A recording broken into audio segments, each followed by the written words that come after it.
So the meeting will be live casted on Facebook. We're going to start in a couple of minutes. More people are coming. Let's wait for them. And it is going to be recorded as well. We're going to share the recording with the audience in the house and, on social media after the event as well. And if you have any questions, please feel free to post them in the chat. Our mentors, our moderators will keep an eye on your questions, and we're going to ask the questions, project them to Kenan Dikilitas after the talk. Thank you so very much for being tonight. And in a couple of minutes, we'll start, if that's okay.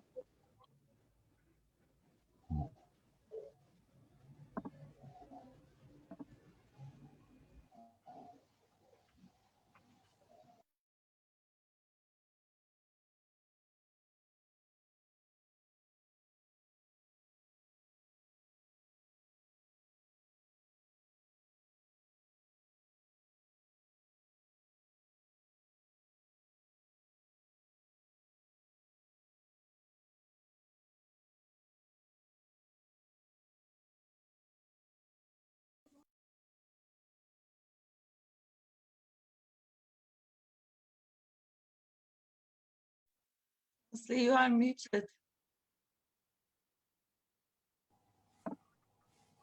Hello, everyone. Welcome to the third talk in series. Tonight, we're going to be listening to Kenan Dikilitas. But first of all, Mariana is going to summarize us our third week in classroom-based research EVO. Over to you. Thank you, Ashley. Hello, everyone. Good afternoon, good evening. Thank you for joining us today. This is our third talk in series. Before listening to Ece, making reference to Kenan Dikilitas, as Ashley said, our keynote speaker today, I would like to talk a little bit. Yes, absolutely. Week 3 activities. Our week 3 started on January the 25th and is finishing tomorrow on January the 31st.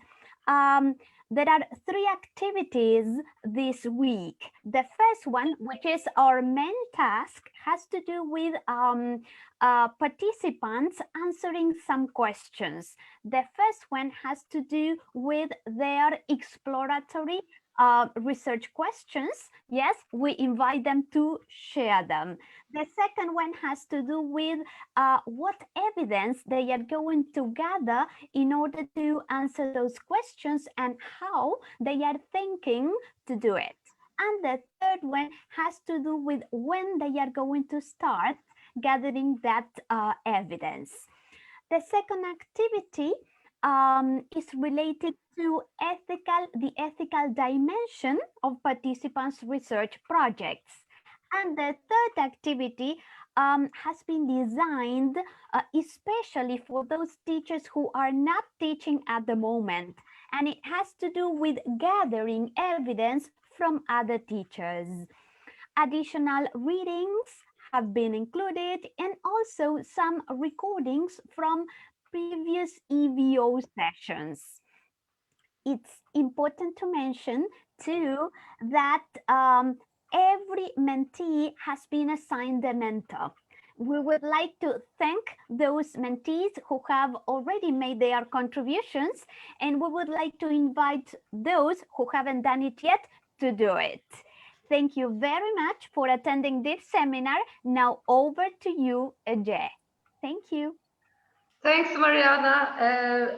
Hi, this is Ece. I'm one of the moderators in EVO 2021 and Classroom Research Project. I have the pleasure to present Professor Kenan Dikilitas today. If you have been interested in teacher research and classroom-based research, I'm sure you have come across his work before.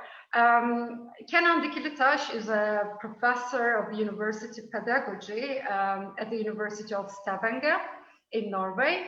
His research interests include teacher education, mentoring, and investigating action research, as well as in-service teacher development in various contexts.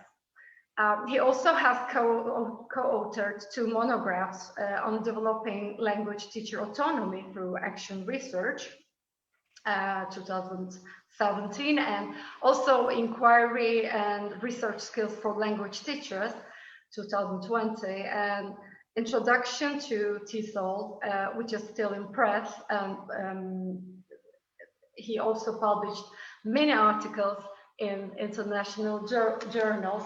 Please join me in welcoming Professor Kenan Dikilitas. Hi, everyone. Thank you very much, Ece. A nice introduction, and I will be just starting. But before that, I want to say a couple of things about EVO, classroom-based professional development. We actually started this project with the initiation by Aslı in, I think, 5 years ago, when she came to me and suggested this announcement about starting new community-based learning, which you might also have seen an article actually about. We also published about that. So thank you, Aslı, for initiating this and then including me several years ago. And then we have been, doing or organizing this EVO seminars, actually online action research or teacher research engagement. It has become a kind of pedagogy that we have developed in EVO with Aslı, and then Richard Smith contributed directly 1 year, and then Mariana and Ruben also took over last year, and now she is back to her role again. It has been very enjoyable to do that because, I mean, in many ways, we have started, I think we have turned, action research into kind of, I'm not sure if I can share my screen. Aslı, can you advise? What do you see now?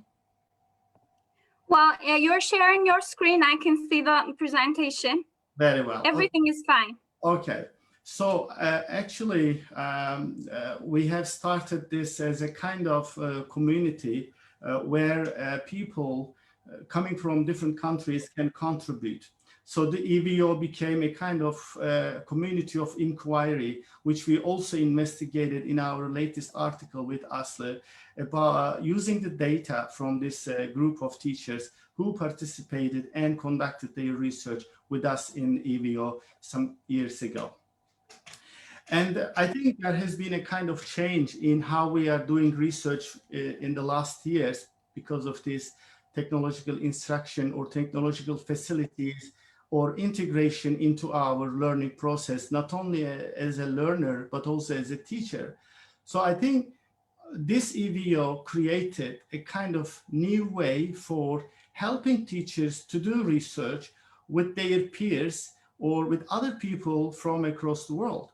So it has become, of course, there is collaboration in the community approach, but I think it has become more about building a community for everyone, where everyone is contributing to this great community, where everyone is coming from different countries and different cultures of research and different with different pedagogical issues in their mind, and even with their different levels of research knowledge, I would say. So it has become a kind of, we have been talking about teachers collaborating, but I think now this EVO is showing that teachers are contributing to each other in a sense of community of inquiry. So it is more important where everyone is helping each other understand what is research, how can I do research, how can I improve myself through research, how can I design my research in my classroom. So now everyone is learning from each other and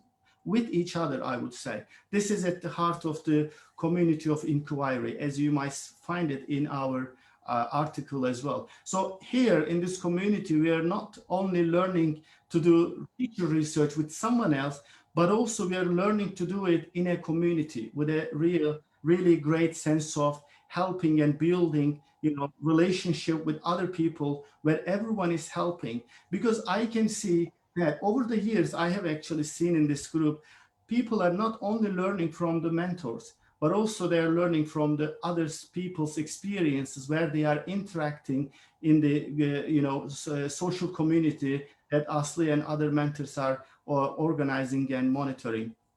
and also in other online platforms where they are uploading their posts about their research, getting feedback from different people. Because I remember years ago, we also encouraged participants and teachers to give feedback to each other. Don't wait for us to give you feedback. If there is an opportunity, if there is something that you can do, you feel you can do, just contribute to the other people in the community. So it has become a kind of more like a community of inquiry where people are really learning together. It's not just helping someone to do something, but that person receiving help is also helping others. That is kind of like mutual help and mutual collaboration and interaction. But today, as I said in the title, I will focus on a different way of seeing practice as a research in the classroom. And we're talking more about transformation of teaching. So how can we transform our teaching while also doing kind of research, organizing a kind of inquiry in the classroom where we can learn more about teachers, more about learning and teaching, and about learners as well. So my understanding, like what includes transformation here, from my perspective, is this: how we can develop a lesson plan as a research design. So how can we put our design of research into the lesson plan? And for that, I think we need to see the classroom as a community that is interacting, that is helping each other. Like students are helping the teachers, teachers are helping students, students are helping each other. So it's kind of everybody is responsible for this inquiry that will happen in the classroom. That is why I'm always, actually, this is more, let's say, in online environment, it is more viable. We can do the online environment, a community where everybody is helping each other. But that can also be achieved in the classroom environment if we set the classroom to achieve this. And the last one, last one is like students can be or should be active participants where they are learning together and contributing to the understanding of issues in the classroom. From that perspective, I think transformation basically can be achieved, but I will give some specific examples to help you understand how can I transform my teaching. Just start thinking about it. But transforming of teaching through research, that is the topic of today. So there are many other ways of transforming your teaching, of course, without research, without technology, or with technology. But when I searched Google, especially Scholar, I saw that transformation is associated with digital integration more than any other kind of face-to-face activities in the classroom. So you can also search for this. And in general, then, transforming teaching through research, from my perspective, I'm also stressing that includes four key highlights, I would say. The first one is choosing a team for the focus of research. So, I mean, before integrating, I think if we are going to start, let's say, investigating a particular research topic, then you should think, how can I find a particular week when I can insert or embed this research topic into my teaching, in which week it will be more aligned or more compatible to do, or more feasible. And the second one is ensuring this alignment between research and learning tasks. How can I see, how can I design my research, and how can I integrate it in the learning task? We will give some examples. I'll be giving some examples on how we can embed research tasks into learning tasks, actually. And then the third one is any kind of transformation, research-based transformation of teaching should include a kind of integration of research into teaching and reflection.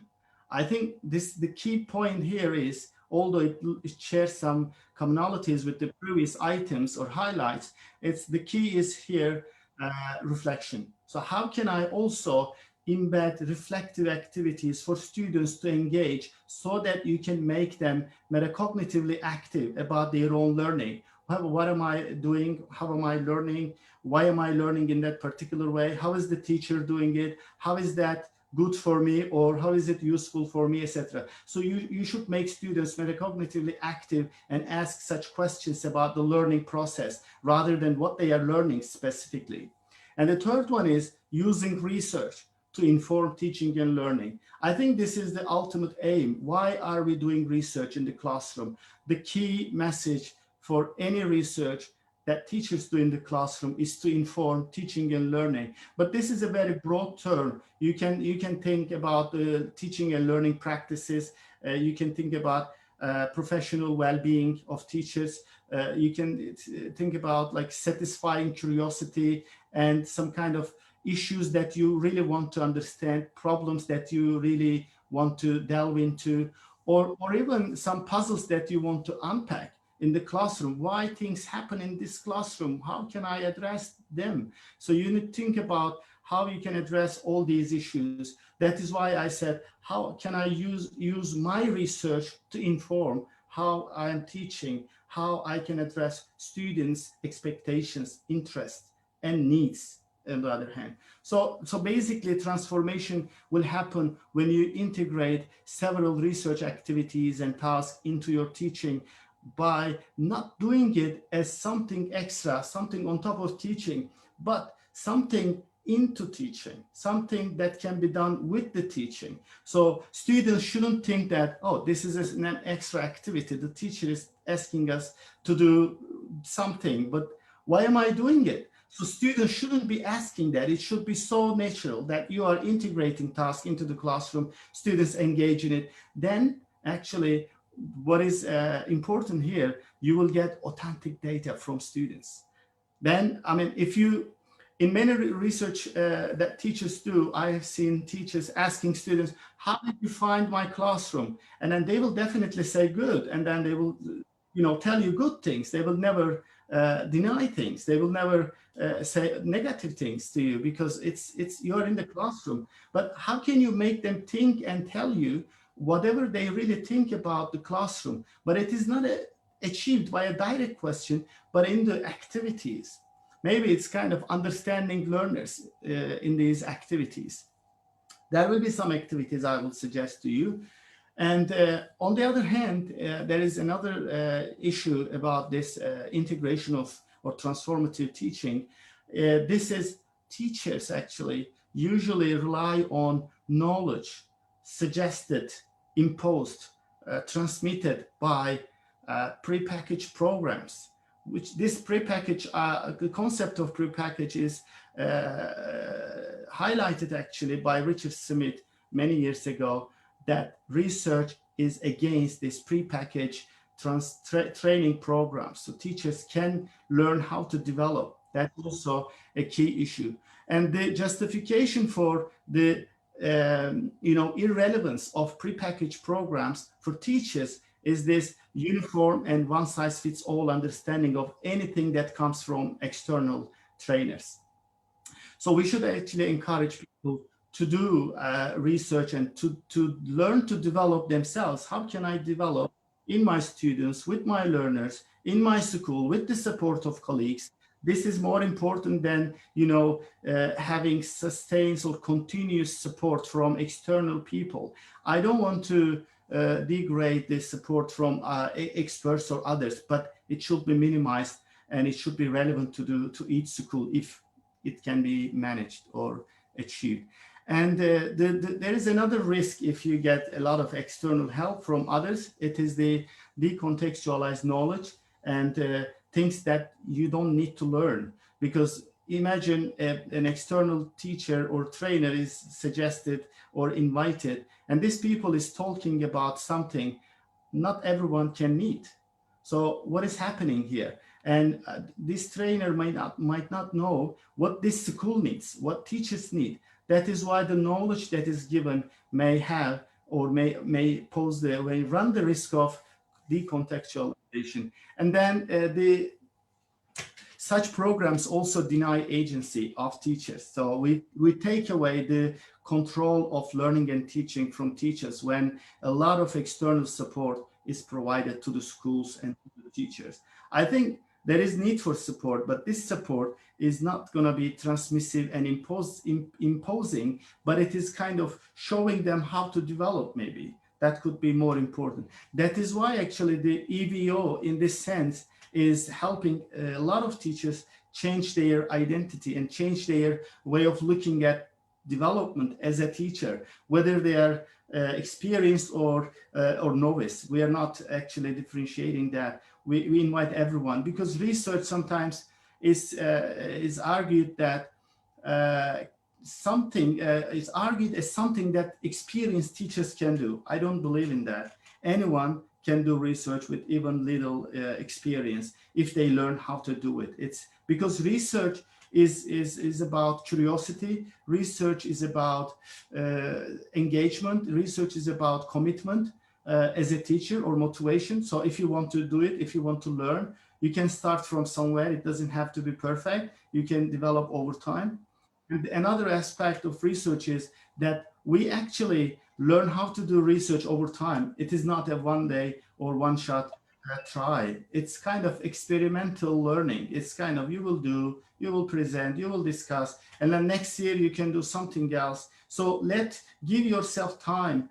And I think I have seen people who have developed their research skills and literacy over time in different ways. So they are not the person who started 10 years ago, 5 years ago, but they have now different understandings. And actually, you can see me as an example. I started doing and mentoring action research, and I have done a lot of support for teachers, and also tried to do it myself in different ways. And I have learned a lot by doing teacher research, especially in the classroom with the students. And the last point here is the loss of motivation. You know, when people are taking away self-regulation of their own learning or agency, they lose their motivation, because it's something imposed. I like things that I create myself, that I discover myself, that I generate and develop myself, because it's more relevant. So learn how to do this. It is better than to get help from experts who offer you actually kind of transmitted knowledge, ready-made, prepackaged programs. Do it, do that. No, you can know best what to do and how to do. And so if this is so, this is the case of transformation, and then a bit of criticism of external top-down knowledge that can be offered to teachers. I think I would say three things here. One is that why we should do research as a teacher. One of them is because research evokes or leads to further questioning. So when you do research, it does not have an end. It keeps you asking more questions as you finish your research. So try this, you will see. Maybe you can write in the chat box if that is the case for you. Yeah, I finished my action research last year, and then I saw that I'm asking more questions. This is possible because it creates kind of cycles of thinking. So thinking is a continuous act in your mind. That is why actually I would suggest you just keep doing research so that you can keep questioning, keep thinking, and also keep understanding in that. Any kind of research in the classroom by teachers with students will lead to questioning, thinking, and also understanding. That's really important. And also research evokes ever-increasing curiosity, because a research mind, inquiry-minded people will always ask more questions, and they will develop kind of curiosity. Okay, let me understand why those students don't work in the classroom. How can I develop a different task for this group of students? So this is actually kind of curiosity. If you're asking questions, all these questions come from the root of curiosity inside. And actually research, another very important issue, reveal a lot of areas of uncertainty. When you do research, when you listen to your students, you will see that there is a lot of uncertainty in your mind, and then you start to unpack and understand these uncertain areas of teaching and learning in different ways. And then sometimes, especially this is something happen, sometimes we take it for granted, reasons behind why students don't like something. We say that, oh, they don't study, or they don't listen to the lesson, but why? And as you research, as you do research into these issues, then you will reveal a lot of hidden conflicts and challenges underneath. I'm sure you have done this, and then you have seen, even if, I mean, it doesn't have to be a classroom research. It can be a kind of research for MA dissertation or PhD dissertation. As you do, you will see, yeah, I didn't think about it before. See, there are a lot of hidden conflicts, a lot of challenges behind. So I think it helped me understand what is beneath, what is behind, right? That's the key point, I would say.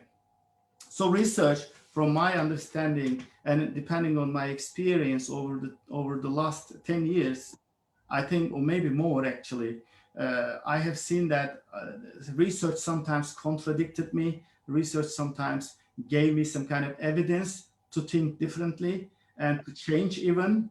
And also, I mean, to understand these conflicts in different ways. Yeah.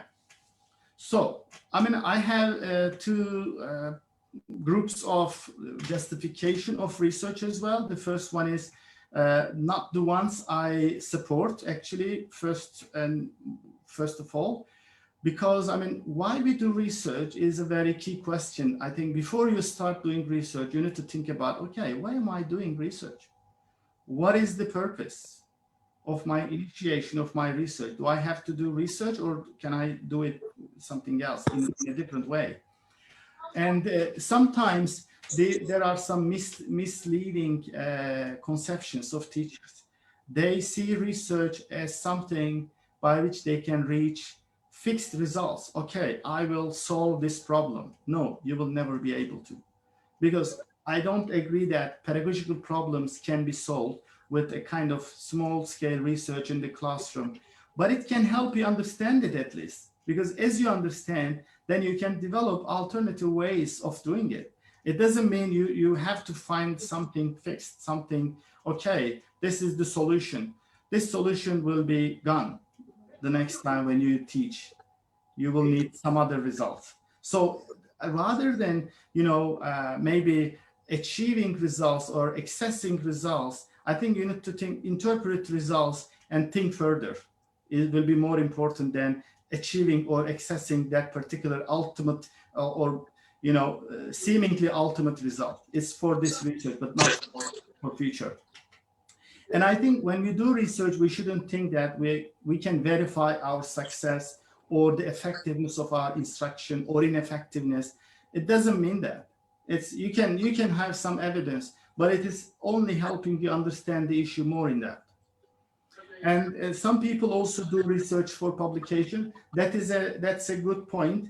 But I think first and most of, the first motive shouldn't be publication. It should be focusing on the process of understanding classroom issues. But on the other hand, I am suggesting actually, as you can see, 6 points where the reasons can be more in many ways. One of them is like through research actually, or analyzing data, we can gain new insights into the issues that we are conducting research about. And then we can reveal alternative pedagogical approaches.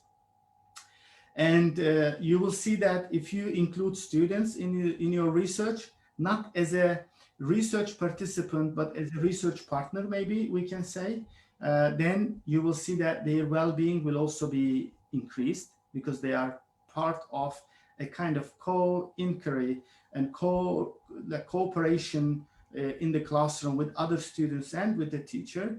And also the engagement in thinking and learning will increase because research is about thinking and generating something from by talking, by reflecting. And maybe more important is research will energize the classroom by offering a lot of interactive opportunities for students because they will always be thinking and talking about issues that you are running after. And if you really find a nice topic, then students will always be inspired to talk in the classroom. And the last one is cooperating in seeking ways of addressing classroom issues with learners. I mean, learners like to be cooperated by teachers. And if you haven't tried that, just try it, and you will see that they will love it. They will really be more motivated to help you understand issues. If you say that, okay, guys, today I want to understand this issue from your perspective, would you like to help me? And no students will decline that invitation of thinking together and interaction. Just do it. The cooperation with students is really very important, and the atmosphere in the classroom will suddenly change when they are invited to think together, do together, organize and do research together. And actually, I would also like to show where teachers should be and where students should be. I think when teachers are object of research, some years ago, Judith Hanks wrote an introduction to one of our books that we published with teachers research. And there, she actually focused on this dichotomy nicely. So actually research by teachers opening a kind of opportunity for everyone to be the subject of their own research, to be the owner of their own research, to self-regulate their learning process. So they can do research on issues that they are interested in by being the subject in the classroom as a person who is doing it, not as a person on whom the research is being done. That was the key understanding. So when teachers and learners are object of research, it means somebody else is coming, working with them, on them, using their knowledge, and then going away without contributing to their development as a learner or as a teacher. So teacher research is actually opening a third space for people to be at the epicenter of their own learning through research and being a kind of researcher, if you like. And maybe it's we can also talk about this intellectual property when it comes to collecting data from students and teachers. We sometimes just get the results and go away without contributing to them. And this is from critical action research perspective, I think we need to be more inclusive in including students in the research. And we need to pay attention, utmost attention maybe, to how they are gaining new insight, how they are benefiting from being part of this research, rather than, okay, tell me what you think, get it and go. So I think the key question you need to ask, how students are benefiting from that perspective.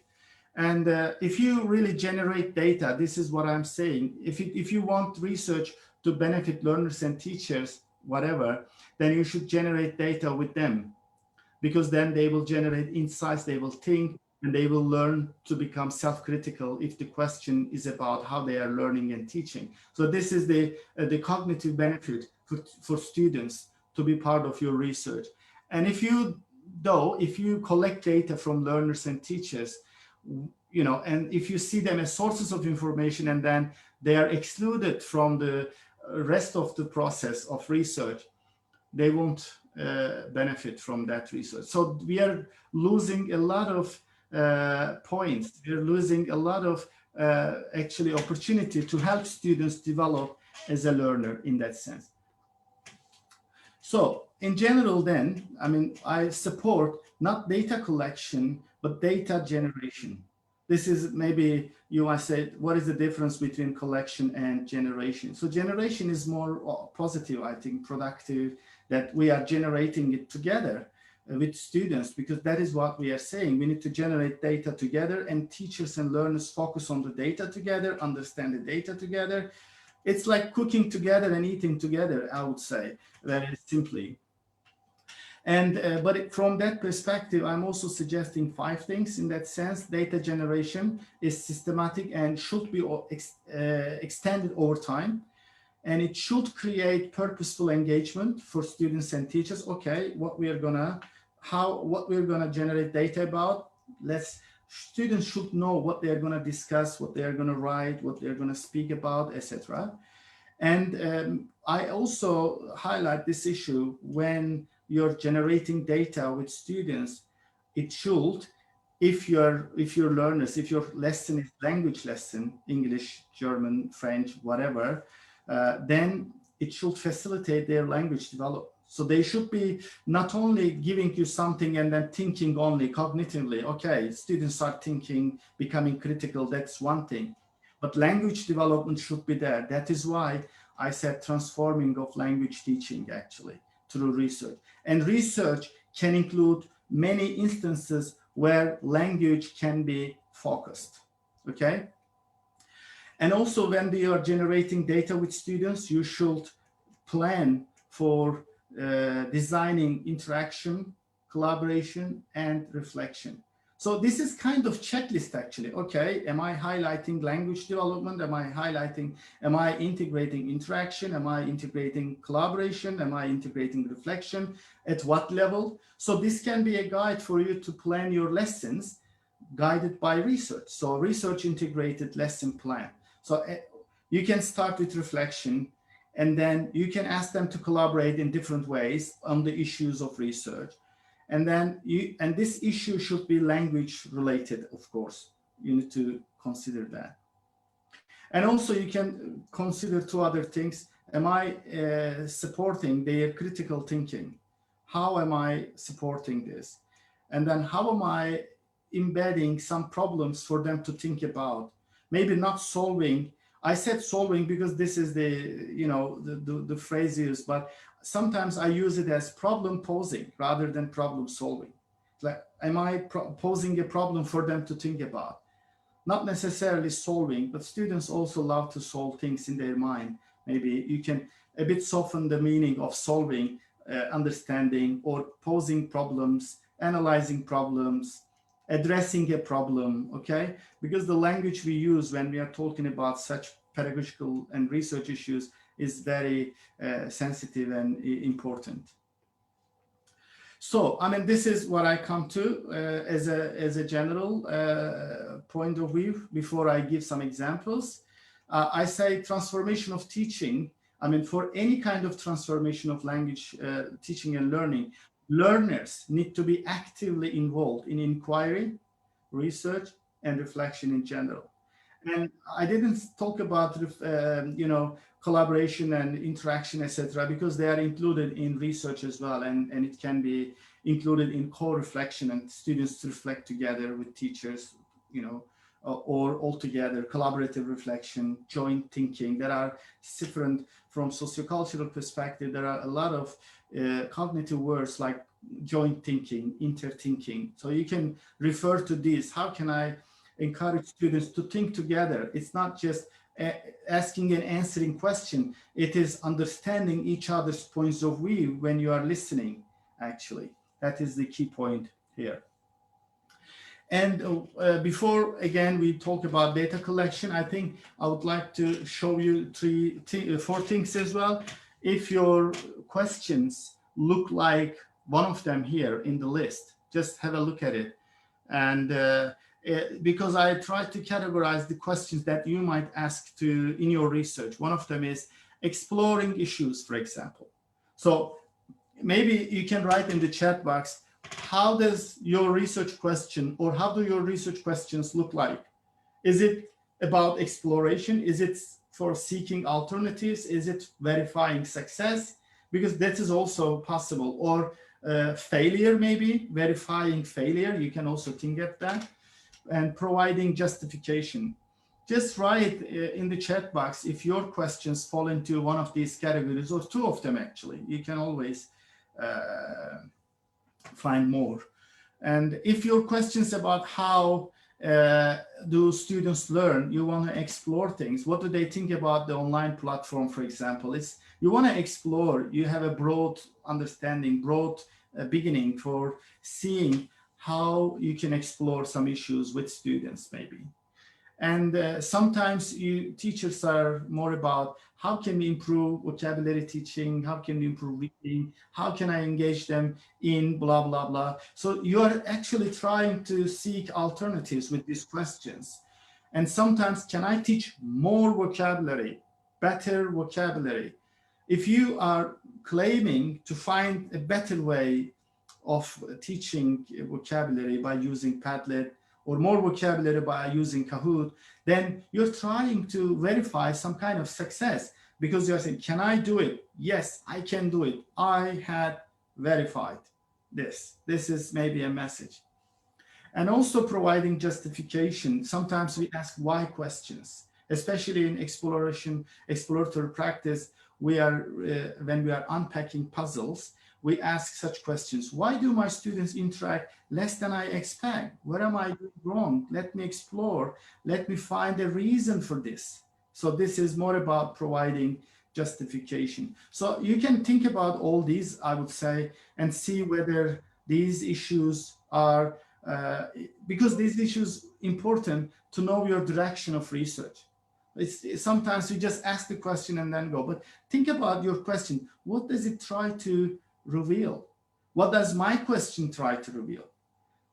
I'm not saying that what does the question mean, but I'm saying, okay, let me think about what am I doing here with this question? What is my purpose? Exploration, seeking alternatives, verifying, justification, and sometimes you can find other categories, I would say. Just think about them. And we have 20 minutes, so sorry, I should be a bit fast maybe. Sorry, organizers, Aslı and Ruben and others.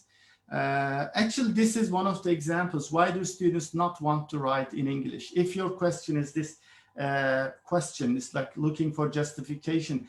I thought, first of all, you can categorize different data to include in your research. This is where transformation might start, okay, if you plan. So the activities might be written, pictorial, audio, and video, okay, in different ways. So in this sense, if it is written, you can ask them to write paragraphs, essays, or lists in English. This is language development sensitive activity development for transformation.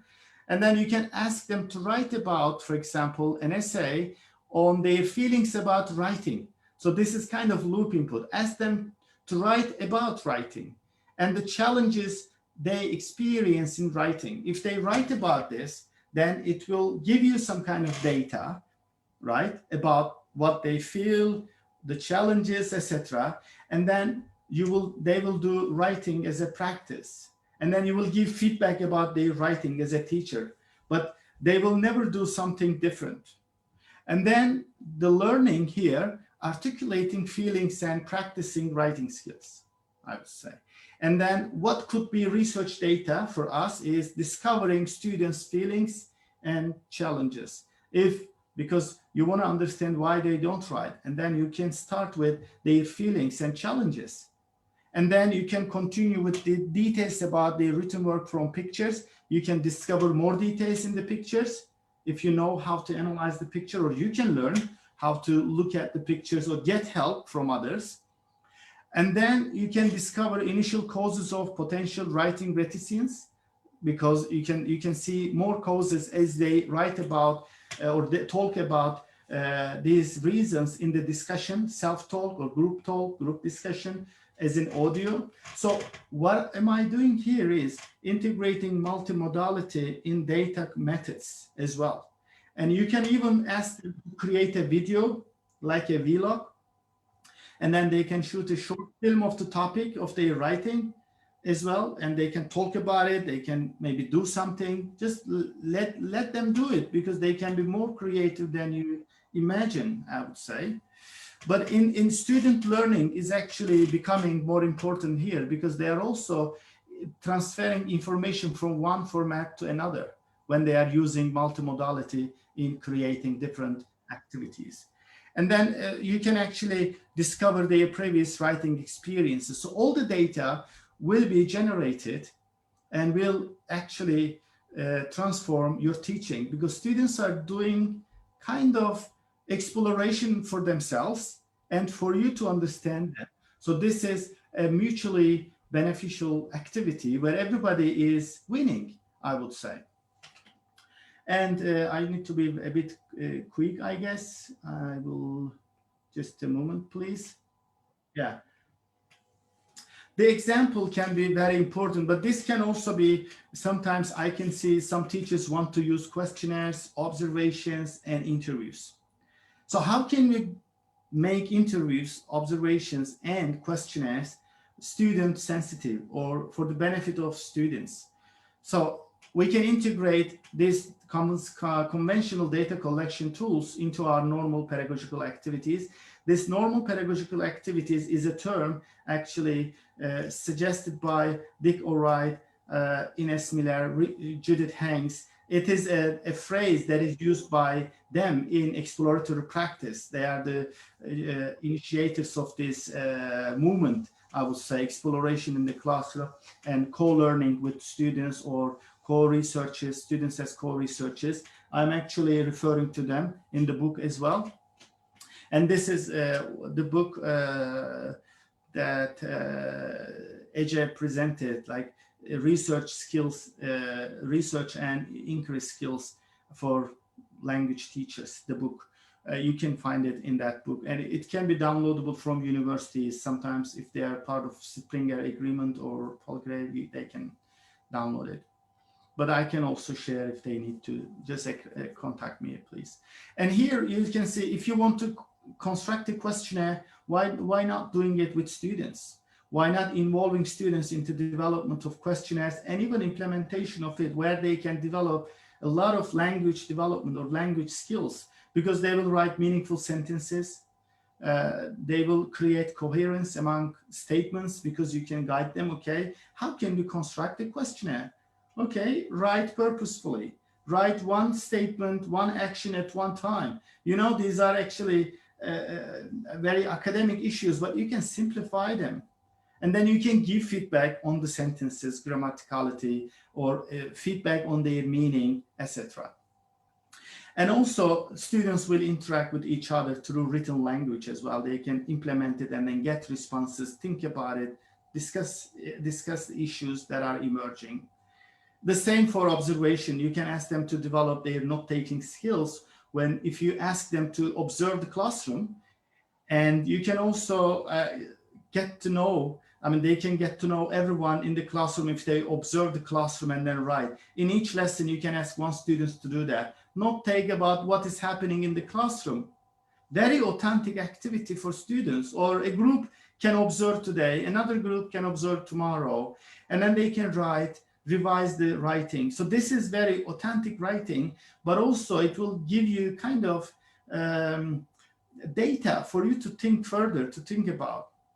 And even interviews, you can ask them, prepare and ask questions. They will develop verbal skills. They will develop listening, active listening skills. Okay, let's develop a couple of questions for you to use in your interviews.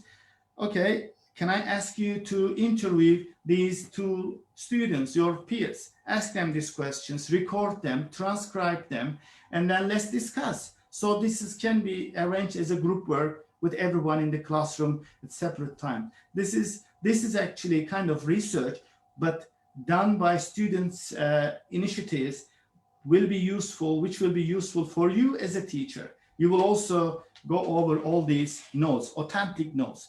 They can be incomplete or not good enough, but they will mean something. We can work with incomplete data. Further, we can interview with the students, ask them to reflect on this missing information in the data. And then this is going to be, as I said, energize the classroom. Everyone is involved in inquiry, actually. And then this will help them actually, I would say, contextual and meaningful data in different ways. If you design research lesson as a research design, or lesson design as a research, because sometimes you can initiate research as a lesson or initiate a lesson plan as a research. You can think about these things. As I said, it will energize the lessons. It will bring something new, because sometimes the courses are like teachers are teaching, students are learning, but learning does not happen like that anymore.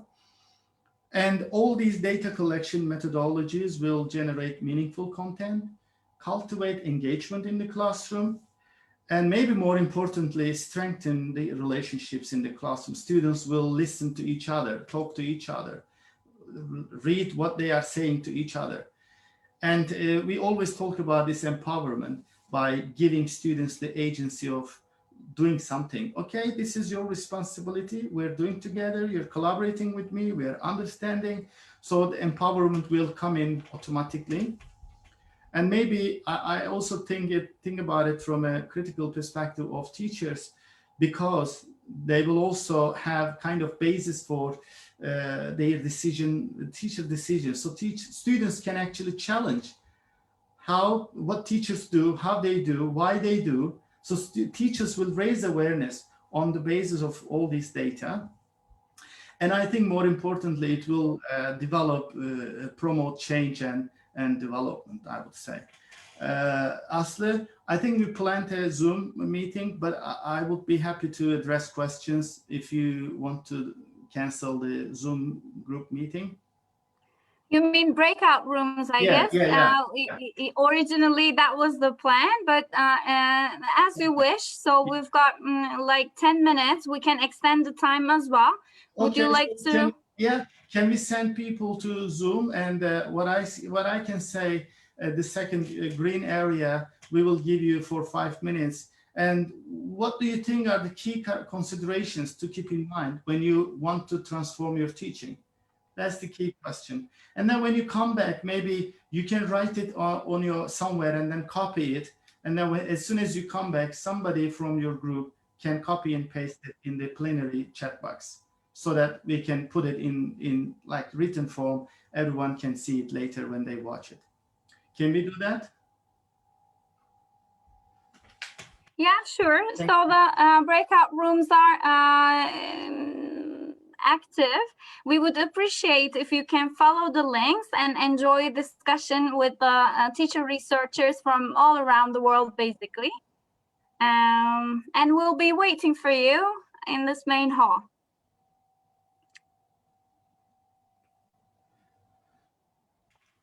Okay, and I think I will be.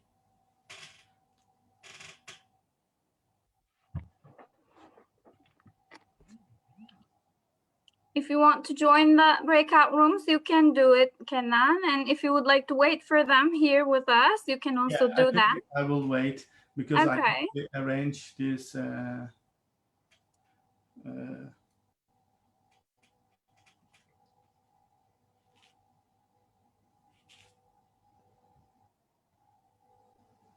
Okay. So we have 5 minutes.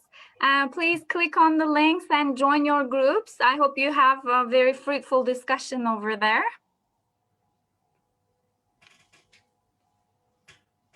Yeah. I think they're going now. And yeah. So right now we're only 18 people in this virtual room. All the others have gone to their rooms. And we have one participant, Marie Grace. Hello, I'm going to send you to room 1. If you can click on the link and go to the breakout room.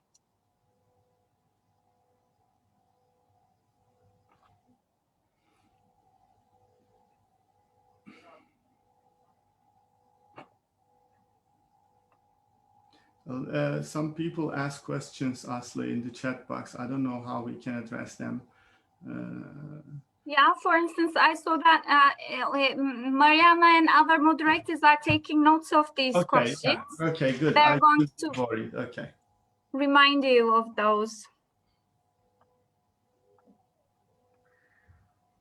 Yes, I'm taking the note of all these questions. So far, I noted down 6 questions, but depending on the time, how many questions do you think will be allowed? So maybe I will be a bit selective. Maybe, 2 questions, all right. Most important, or combine all of them, and I will try. All right. Okay, I will try to do my best. Yeah. Thank you, Ece.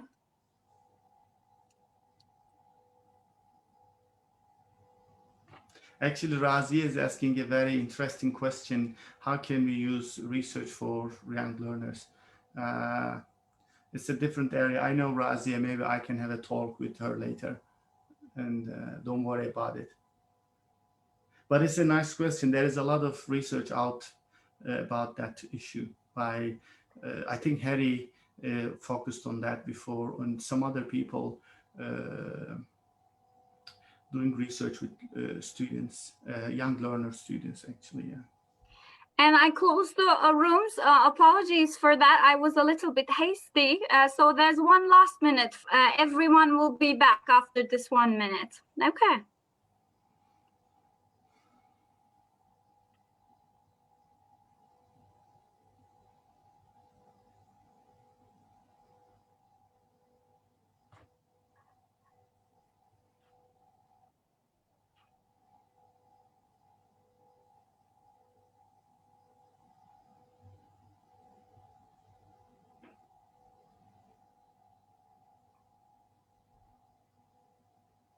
So participants are coming back.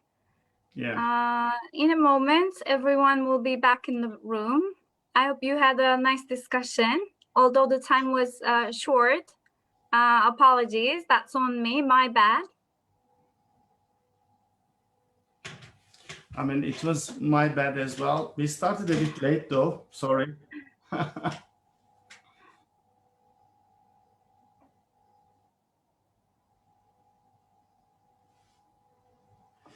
Because sometimes when you present, I think you want to explain things more clearly, and I wanted to say what I wanted to say. Yeah, and Sydney just pasted their feedback from the group, modifying teacher strategies to benefit students. Yeah, yeah, engagement. Yeah, very good. 2 things. Yeah. If it is short, so fewer items. Okay, Nilgün said every step of action research, decision making to reflection. Very good. But I think what Sydney put is very important. Benefit students. How am I benefiting students' learning, language development, and how can I engage together? Co-engagement, you can say, engaging together with students. Yeah. And another Jimmy wrote, actually, students' beliefs, content, role of teaching, reflection. Very good. And Ruben, yeah, choosing an area of teaching and research questions should be aligned. Very good. And Celia talked about age of students and levels of activities for students, how we can align these. Yeah, okay, very good. And Semih Houston wrote, students' needs and integration into student school policy nationally. That's actually broader aims of research in the classroom. I mean, but it's you shouldn't be claiming too much, because of course you can do research in one classroom, but that may not help you inform national curriculum or school. Maybe you can impact school policy, but national curriculum needs broader action research engagement, I would say. Yes, Ece, I think I can have the questions before we finish.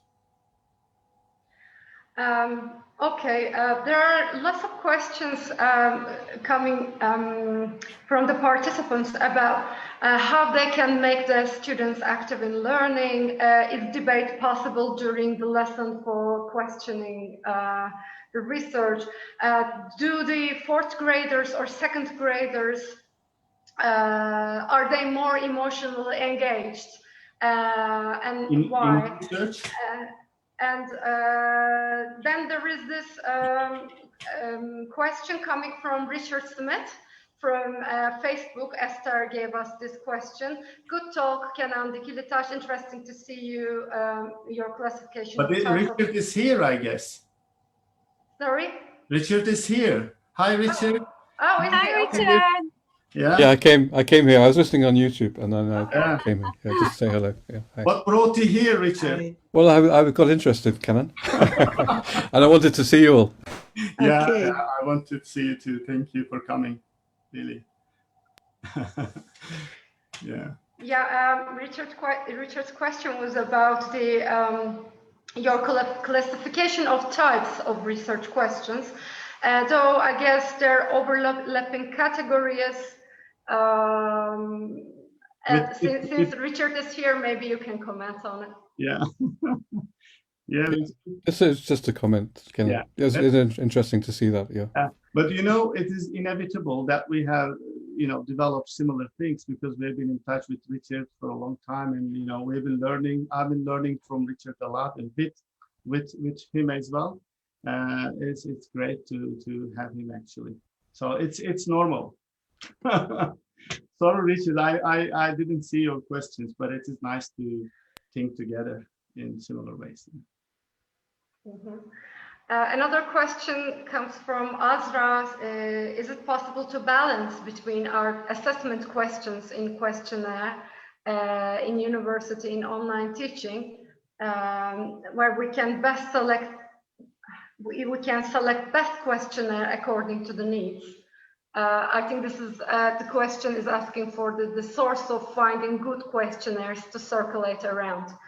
Yeah, but what I said here is not borrowing a questionnaire from outside. It is more about constructing a questionnaire with students, not for maybe assessment, but for developing new insights with students. It wasn't the purpose is not assessing, but you can turn a questionnaire into an assessment tool if you like to, like self-checklist, for example. So what do students think about the topic of these checklists? So they can develop it, and then you can give feedback on the language and on the ideas and things that they want to be assessed with. So it can be integrated easily actually. But as I said, you need to invest some time, and you need to work with students. You need to design this. Research design as lesson design can be, let's say, combined in critical ways, maybe. Yeah. Yeah, right at this point, Gizem Doğan has a very interesting comment, in the form of a question, actually. What about training the students for data generation? I don't think a pre-training would be needed. They need to learn by doing together. It's not making them perfect question poser, but it's more about collaboration, reflection together. That's why I don't recommend pre-training or just making them perfect first and then they will do, but just start actually. And it can turn into a kind of a habit of the classroom, a culture of the classroom. Okay, we can develop our checklist together. Let's start. But teachers can guide them over the procedures. Like, okay, the first step is this. Let's think about it. Let's discuss. Let's interact. And then the second step. So if you want to train them while doing, and in this way. Yeah, that's what my suggestion would be. Yeah, the participants wrote here lots of questions in terms of like how we can make students active for listening, for example. These are all questions to be investigated, and I'd like to thank you about, especially my final comment would be about the cyclic nature of the research which you made. We shouldn't be, the teacher researchers shouldn't be intimidated by contradictory evidence. As you perfectly mentioned, there are lots of challenges. Inquiry never stops, so we will not stop seeing you talking about classroom research, teacher research. Thank you. You're welcome. Thank you. Good to see everyone. Really, thank you for coming. And I missed maybe all of you, I would say, because in this screen now, I know most of you, and we've been in touch for maybe last 10 years or more than that. Yeah. Thank you. Okay, sorry, there is another question about ethical considerations when we embed something in our classroom practices as a part of our research. Yes, that's a very good question. I didn't say anything about that, because this is basically an activity that you are integrating into the classroom. But I think if you want to publish it, or if you want to disseminate it in a particular way with people outside the classroom, then maybe you can get their consents. Okay, students, you can ask them, I'm gonna disseminate, or I'm gonna present this. Would you like me to do that? Let's make a decision together. And then you can have their consent forms, maybe later, you don't need to. Because the basic understanding in transformation of teaching is helping them develop as a learner first, because it's not, there is no instrumental benefit that you're trying to abuse them. But later on, if you find something interesting, if you want to share it outside the classroom with third parties, then you can get some consent from students and from the school as well, I would say. Or you can offer this anonymization of names if they want it. That would make it easier, I would say. Yeah. Is that a good answer? Not sure. Yes, I think so. And well, and there is another question. Is the use of pictorial, hence with essay writing, what is called multimodality? Yeah, multimodality, but what I was saying is asking students to produce data by using different modalities. Like they shouldn't be just writing it, because technology has advanced a lot. You can ask them to create posters, you can ask them to create, like short films about it, or you can ask them to draw a digital picture. I don't know how to, but they can do it. They are more literate in terms of digital skills than us. I think if you let them know that they can produce their work in any kind of digital resource, with any kind of digital resources, then I think they will come to you with really surprising productions and works, I would say. Yeah. Perfect. Thank you very much, Kenan. You're welcome. You're welcome. Yeah. Thank you so very much, Kenan. It was a pleasure to listen to you. There were a lot of thought-provoking issues you mentioned, like research integrated lesson plans. I saw that many people picked on that because it is such a time saver, and it is learner friendly, teacher friendly as well. Thanks a lot. You're welcome. And in the coming weeks, we're going to be listening to Gary Barkhuizen, I hope I pronounced that correctly, on 3rd of February, on how does doing and sharing research change who you are and what you do. And the next day, 4th of February, we're going to listen to Anne Burns on data collection and analysis. So it is going to be like a follow-up, and I'm sure it is going to complement what Kenan has flagged this night, the issues he talked about. Thank you very much for joining us. As always, it has been a pleasure. And we hope that you will join us for the coming talks. Yes. And the last talk will be given by Richard Smith.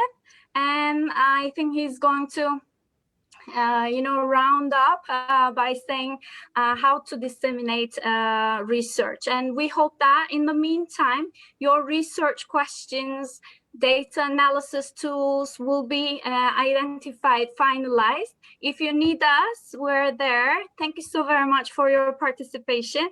Lovely to see you. Okay. Thank you very much. Thank you. To see you soon. So bye-bye, everybody. Bye-bye. Bye-bye. Thank you. Bye. Thank you. Bye, everyone. Bye-bye.